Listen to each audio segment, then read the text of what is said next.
आपको सफलता दिलाने वाले प्लेटफॉर्म सफलता का अड्डा पर आपका स्वागत है। आज है 8 सितंबर 2022। आइए देखते हैं आज की करंट अफेयर्स का हमारा पहला क्वेश्चन क्या है। तो आज का हमारा पहला क्वेश्चन है, रमन मैगसेसे अवार्ड फाउंडेशन ने कौन सेवें रमन मैगसेसे पुरस्कार 2022 के विजेताओं की घोषणा की है। क्वेश्चन को ध्यान के साथ समझिए। रमन मैगसेसे अवार्ड फाउंडेशन जो है उसने कौन सेवें रमन मैगसेसे पुरस्कार 2022 के विजेताओं की घोषणा की है। यानी कि रमन मैगसेसे पुरस्कार 2022 के तो विजेताओं की घोषणा की है रमन मैगसेसे फाउंडेशन ने, लेकिन क्वेश्चन के अंदर जो मेन बात पूछी गई वो पूछी गई कौन सेवे, यानी कि अब तक, यानी कि उसका कौन सा क्रम है, कौन सा नंबर है, कौन सेवे नंबर की, कौन से क्रम की उसने ये पुरस्कारों की घोषणा की है। तो 64वें पुरस्कारों की घोषणा की है किसने? रमन मैगसेसे अवार्ड फाउंडेशन ने। किसने? रमन मैगसेसे अवार्ड फाउंडेशन ने 64वें रमन मैगसेसे पुरस्कार 2022 के विजेताओं की घोषणा की है। अब बात करते हैं यहाँ पर रमन मैगसेसे अवार्ड से संबंधित जो क्वेश्चन परीक्षाओं के अंदर आपसे पूछे जा सकते हैं या फिर पहले पूछे गए हैं, ये इतना इंपॉर्टेंट क्यों है वो भी आप अभी इसी वीडियो के अंदर जानेंगे।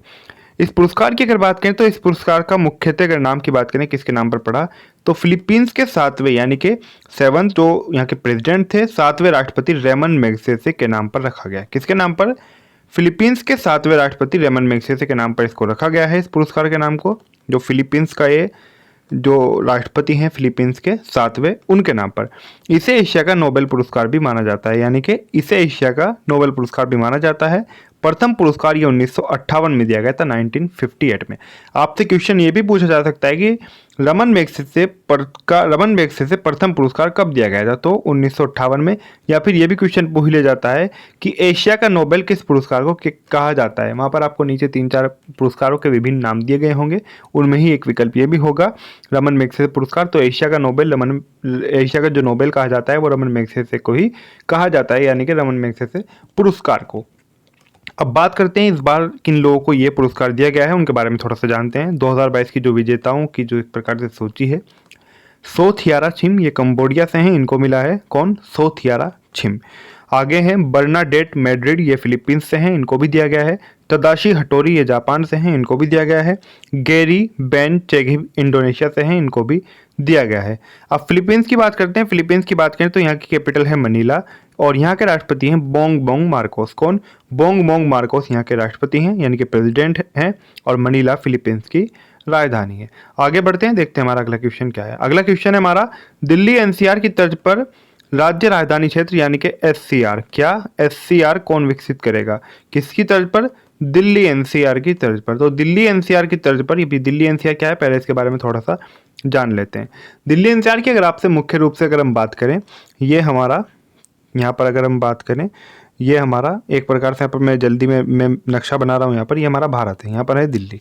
अब हम देख लेते हैं दिल्ली। अगर यहाँ पर ये दिल्ली है, ये 3 ओर से हरियाणा से घिरी हुई है, आप भी जानते हैं। दिल्ली से एक दूरी तय की गई है, तो दिल्ली के आसपास की यहाँ पर अगर हम बात करें, यहाँ पर यूपी हो गया और इधर हो गया आपका हरियाणा, और नीचे आपका क्या है? नीचे यहाँ पर राजस्थान, और ऊपर फिर अगर हम जाते हैं तो यहाँ पर यूपी का ही डिस्ट्रिक्ट आ जाता है सहारनपुर, और ऊपर अगर हम जाएंगे तो ऊपर उत्तराखंड, और यानी कि साइड में इधर यहाँ पर ये हिमाचल और इधर हरियाणा है। तो अगर हम बात करें यहाँ पर, अगर इसका आप केंद्र माने दिल्ली का, तो इसके जो आसपास के जो डिस्ट्रिक्ट हैं वो चाहे किसी भी स्टेट में हो, इसकी एक दूरी तय की गई है। तो वो जो आसपास के जो डिस्ट्रिक्ट हैं उनको एक विशेष प्रकार की सुविधाओं के साथ उनका विकास किया जाता है, उनका डेवलपमेंट किया जाता है। तो उसी के तहत उसके अंदर यूपी के भी ज़िले आते हैं, जिनके अंदर अगर मुख्य रूप से बात करें, यानी कि ज़िले तो काफ़ी आते हैं। या इनसे सटा हुआ दिल्ली से गाज़ियाबाद है, आपका नोएडा है, बागपत है, शामली, मुजफ्फरनगर, तो ये डिस्ट्रिक्ट हैं। इनके अलावा और भी हैं, और इसी के साथ साथ हरियाणा का पानीपत होगा, सोनीपत। तो ये कई डिस्ट्रिक्ट आते हैं दिल्ली एनसीआर में जो आते हैं। राजस्थान के भी 2 ज़िले एनसीआर में हैं। तो आप एनसीआर का यहाँ पर मतलब समझ गए होंगे कि एनसीआर का मेन मतलब है क्या? एनसीआर नेशनल कैपिटल रीजन, यानी कि इसका उद्देश्य क्या होता है, क्यों अलग इस प्रकार से राजधानी क्षेत्र विकसित किए जाते हैं, ताकि राजधानी का जो आसपास का क्षेत्र है वो एक अलग प्रकार का दिख सके, उसका अलग प्रकार का विशेष विकास हो सके। अब इसलिए तो ये तो बात हुई दिल्ली एनसीआर की। इसी प्रकार से स्टेट कैपिटल रीजन वो क्या है? एनसीआर नेशनल कैपिटल रीजन, यानी कि तो दिल्ली हमारी नेशनल कैपिटल है, तो इसकी बात हो गई। अब बात हो रही है यहाँ पर स्टेट कैपिटल रीजन की, यानी कि तो उत्तर प्रदेश की राजधानी क्या है? वो है लखनऊ, उत्तर प्रदेश की राजधानी। तो जो लखनऊ के आसपास के डिस्ट्रिक्ट हैं उनको इसी प्रकार से विकसित करने की योजना बनाई है उत्तर प्रदेश सरकार ने। अब दिल्ली एनसीआर की तर्ज पर राज्य राजधानी क्षेत्र यानी कि एससीआर कौन सा राज्य विकसित करेगा? तो ये करेगा उत्तर प्रदेश। एससीआर में क्या होगा, पहले उसके बारे में थोड़ा सा जान लेते हैं, फिर उत्तर प्रदेश के बारे में भी चर्चा करेंगे। राज्य राजधानी क्षेत्र विकसित करने की घोषणा उत्तर प्रदेश के मुख्यमंत्री योगी आदित्यनाथ ने की है। किसने? योगी आदित्यनाथ ने एससीआर विकसित करने की। राज्य राजधानी क्षेत्र में लखनऊ में, यानी कि देखिए ये बात एक और चीज़, राज्य राजधानी क्षेत्र लखनऊ, क्योंकि राजधानी जो राज्य राजधानी क्षेत्र है यानी कि जो राजधानी उत्तर प्रदेश की वो लखनऊ ही है। तो राज्य राजधानी क्षेत्र लखनऊ में, ये भी कह सकते हैं राज्य राजधानी क्षेत्र उत्तर प्रदेश में, निकटवर्ती जनपद उन्नाव, सीतापुर और रायबरेली, बाराबंकी, कानपुर नगर एवं कानपुर देहात के शामिल होने की संभावना है। यानी कि जो उसके सीमावर्ती जनपद हैं, उन्नाव, सीतापुर, रायबरेली, बाराबंकी, कानपुर थोड़ा लगे तो कानपुर नगर, यानी कि जो आसपास के हैं उनके शामिल होने की इसके अंदर संभावना है। इसका मकसद यानी कि इसका उद्देश्य राजधानी के निकटवर्ती जनपदों का और क्षेत्र का अधिक विकास करना है। अब बात करते हैं यूपी के बारे में। तो यूपी की कैपिटल लखनऊ है। लखनऊ से अगर आप यानी कि हमारी करंट अफेयर से प्रतिदिन जुड़े हुए हैं तो अब तक तो आपको क्वेश्चन बहुत अच्छी तरीके से याद हो गए होंगे, यानी कि आप दशकों तक भी उन क्वेश्चन को नहीं भूलेंगे। लेकिन प्रतिदिन हमसे नए स्टूडेंट जुड़ रहे हैं उनके लिए बताना यहाँ पर ज़रूरी है, और जो हमारे से निरंतर यानी कि पुराने स्टूडेंट भी लगातार जुड़े हुए हैं उनका भी यहाँ पर रिवीजन हो जाता है। लखनऊ से 2 क्वेश्चन परीक्षाओं के अंदर अधिकांश पूछ लिए जाते हैं, पहले भी क्वेश्चन पूछे जाते रहे हैं। नवाबों का शहर किसे कहा जाता है? तो आपको याद रखना है, नवाबों का शहर लखनऊ को ही कहा जाता है। एक और क्वेश्चन पूछा जाता है कि लखनऊ कौन सी नदी के किनारे स्थित है? तो आपको याद रखना है लखनऊ गोमती नदी के किनारे स्थित है। कौन सी नदी के? गोमती नदी के। उत्तर प्रदेश के अंदर बात करें किस राजनीतिक दल की सरकार है, तो यहाँ पर बीजेपी यानी कि भारतीय जनता पार्टी की सरकार है। योगी आदित्यनाथ भी बीजेपी से ही हैं। तो chief minister of Uttar Pradesh हैं योगी आदित्यनाथ, उत्तर प्रदेश के मुख्यमंत्री हैं। राज्यपाल हैं यहाँ की आनंदीबेन पटेल। कौन? आनंदीबेन पटेल राज्यपाल हैं यानी कि गवर्नर हैं। उत्तर प्रदेश का राजकीय वृक्ष अशोक है, राजकीय पुष्प पलाश है, राजकीय पक्षी है सारस क्रोंच, राजकीय पशु है यहाँ का बारहसिंगा। क्या है? राजकीय पशु है बारहसिंगा, राजकीय पक्षी सारस क्रोंच, राजकीय पुष्प पलाश, राजकीय वृक्ष अशोक। आगे बढ़ते हैं, देखते हैं हमारा अगला क्वेश्चन क्या है। लेकिन उससे पहले इसी प्रश्न के अंदर यहाँ पर 2 विकल्प और हैं, हरियाणा और गुजरात। इनके बारे में भी वो जान लेते हैं जो परीक्षा के लिहाज से उपयोगी है। चंडीगढ़ कैपिटल है हरियाणा की, ये बात और आपको याद रखनी है। चंडीगढ़ साथ ही साथ पंजाब राज्य की भी राजधानी है, ये बात भी आपको याद रखनी है। अपने आप में चंडीगढ़ एक केंद्र शासित प्रदेश भी है, ये बात भी आपको याद रखनी है। अब बात यहाँ के गवर्नर की करें तो बंडारू दत्तात्रेय यहाँ के क्या हैं? राज्यपाल हैं हरियाणा के। हरियाणा के चीफ मिनिस्टर हैं यानी कि मुख्यमंत्री मनोहर लाल खट्टर। हरियाणा में भी बीजेपी यानी कि भारतीय जनता पार्टी की सरकार है।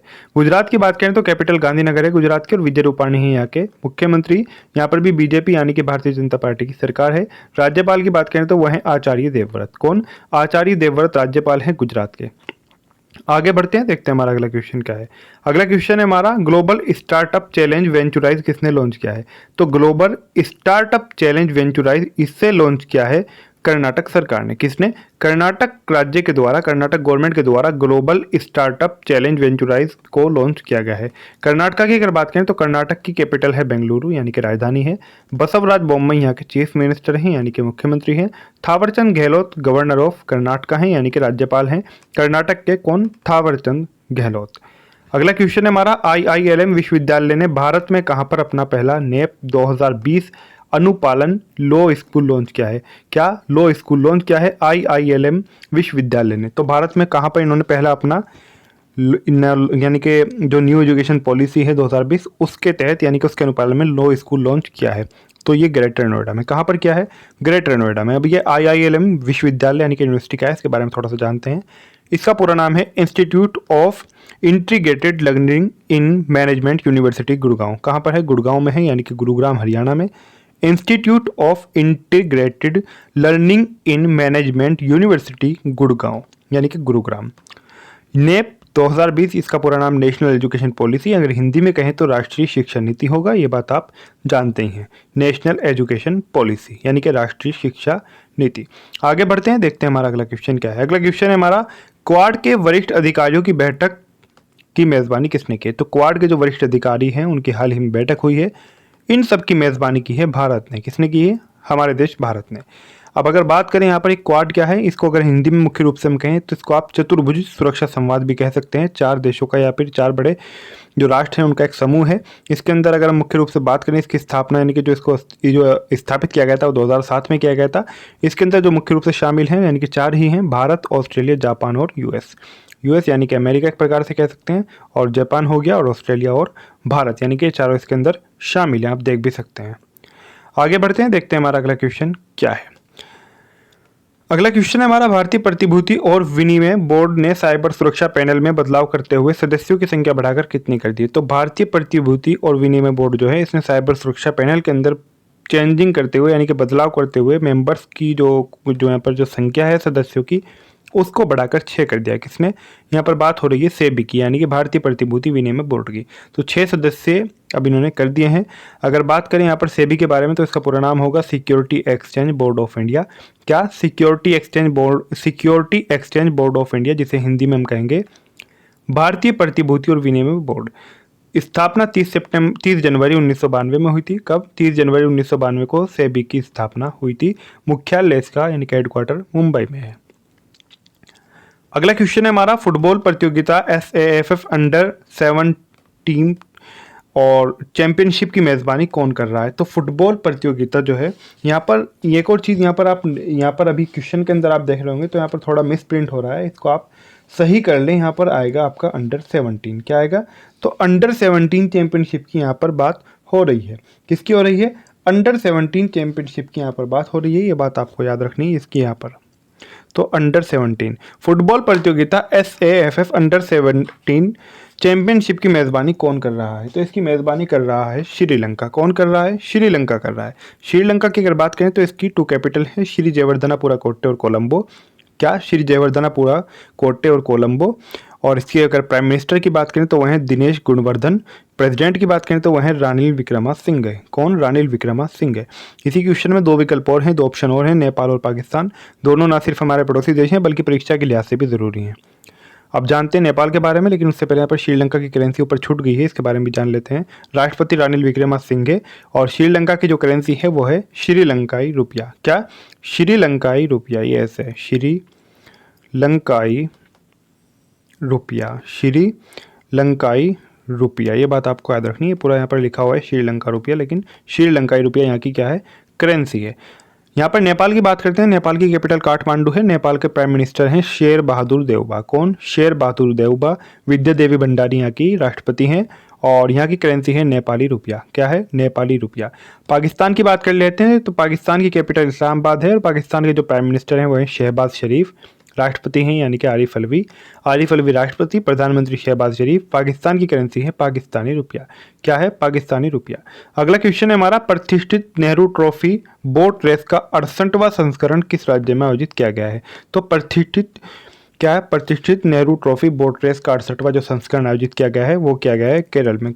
कहाँ पर? केरल में। एक प्रकार की ये बोट रेस होती है यानी कि बोट में बहुत सारे लोग बैठते हैं और उस पर फिर बाद में एक प्रकार की दौड़ लगाई जाती है, रेस लगाई जाती है, उसी का यहाँ पर आयोजन किया जाता है। तो ये केरल में आयोजित किया गया है।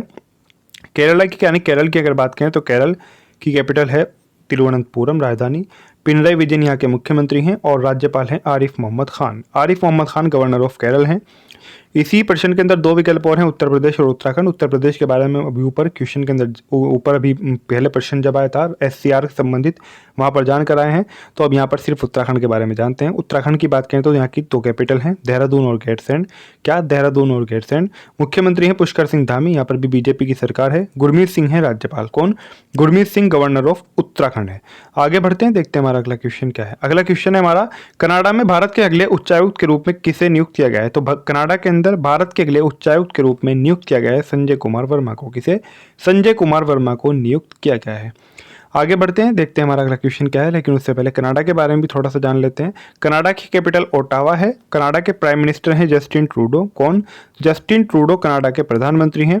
करेंसी है यहाँ की कनाडियन डॉलर। कौन? Canadian dollar. अगला क्वेश्चन है हमारा, दक्षिण कोरिया में भारत के नए राजदूत के रूप में किसे नियुक्त किया गया है? तो दक्षिण कोरिया के अंदर भारत के नए राजदूत के रूप में नियुक्त किया गया है अमित कुमार को। किसे? अमित कुमार को। दक्षिण कोरिया की बात करें तो कैपिटल यहाँ की सियोल है। करेंसी है दक्षिण कोरियाई वॉन। क्या? दक्षिण कोरियाई वॉन। यहाँ के जो प्रेसिडेंट हैं यानी कि दक्षिण कोरिया के वो हैं राष्ट्रपति यहाँ के यून सिओक योल। कौन? यून सिओक योल। यून सिओक योल। अगला क्वेश्चन है हमारा, Subroto cup international football tournament का 61वां संस्करण किस राज्य में आयोजित किया जा रहा है? तो आयोजित किया जा रहा है दिल्ली के अंदर। दिल्ली भी ठीक है, हमारे देश की राजधानी है, लेकिन एक स्टेट भी है अपने आप में। दिल्ली की बात करते हैं कि दिल्ली कैपिटल क्या है, तो दिल्ली की राजधानी है नई दिल्ली। और मुख्यमंत्री क्या है, कौन है यहाँ के? अरविंद केजरीवाल, आम आदमी पार्टी से हैं, यानी कि आम आदमी पार्टी की यहाँ पर सरकार है। और आम आदमी पार्टी के ये अरविंद केजरीवाल मुखिया भी हैं, यानी कि चीफ भी हैं। और यहाँ के डिप्टी सीएम है मनीष सिसोदिया दिल्ली के। विनय कुमार सक्सेना है उपराज्यपाल, यानी कि एलजी, लेफ्टिनेंट गवर्नर, क्योंकि दिल्ली एक केंद्र शासित प्रदेश है। ठीक है, यहाँ पर विधानसभा है, यानी कि सरकार ने विधानसभा भी बना रखी है उन राज्यों में से जहाँ पर केंद्र शासित प्रदेश भी हैं, लेकिन विधानसभा भी है। लेकिन ये केंद्र शासित प्रदेश है, तो यहाँ पर जो यहाँ की बात करें, जो यहाँ का पुलिस सिस्टम है, कानून व्यवस्था देखना, वो गृह मंत्रालय के अंतर्गत आता है, यानी कि केंद्र सरकार के। दिल्ली में किसी पार्टी की सरकार रहे या फिर सेंट्रल गवर्नमेंट में किसी पार्टी की सरकार रहे, इस बात से मतलब नहीं होता। हमेशा यानी कि भारत सरकार के अंतर्गत ही दिल्ली पुलिस काम करती है, उसके अंदर राज्य सरकार का दखल नहीं होता।